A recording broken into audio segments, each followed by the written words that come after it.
China recently issued a blueprint for the next 5 years, also known as the 14th Five-Year Plan. Here are some of the questions we get asked a lot by our global viewers. Question number 1. Are China's 5-year plans a relic of the communist-era planned economy? Well, yes and no. It is true that China borrowed the Soviet model and launched its first 5-year plan in the 1950s. But back in the day, the state, through the plans, decided nearly all aspects of the economy, from what to produce and how to produce it, to how many and at what pace. Myriad specific goals were announced, sometimes without thorough investigation of their feasibility. 100% of industries were owned in whole or in part by the government back then. And virtually all people worked in the public sector. There were virtually no private firms. Today, things are different.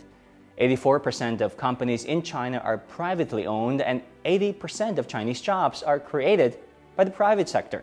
It is what Beijing calls a socialist market economy, where the market is said to be the most important player in allocating resources. So nowadays, 5-year plans are more about setting priority areas that offer a direction on where to go, rather than a detailed route on how to get there. And they usually come after rounds of feasibility studies and consultations with practitioners and experts alike.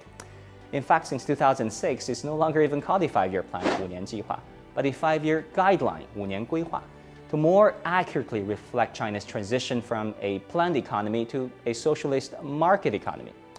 More specifically, these days, the government uses the 5-year plans to reinforce and complement the market dynamic by providing regulation and guideline. That includes providing the legal and social framework, such as issuing monetary and fiscal policies, providing public goods and services, such as building high-speed rails, and correcting for market failures, such as pollution.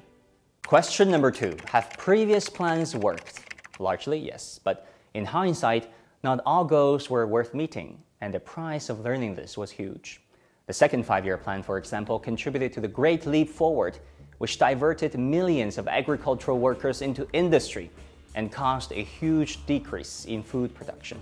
And after that, a massive nationwide famine. But with lessons learned, many plans have worked in the recent decades. Take the last one, the 13th 5-year plan, for example. In it, Beijing made improving the environment a priority. You probably remember these images of smoggy, suffocating air pollution, which used to be a hallmark of major Chinese cities like Beijing.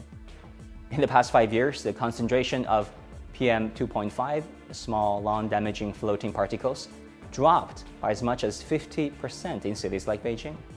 In all 300 major Chinese cities, people see clear blue skies on 9 out of 10 days. This comes after an aggressive nationwide campaign known as the War on Pollution, which entailed cutting carbon emission, reducing industrial overcapacity, and promoting clean energy. Another example. 5 years ago, Beijing also made finding new drivers of growth a priority. 5 years later, with a series of support policies, the country's digital economy is a 36 trillion yuan industry and accounts for 36% of China's GDP.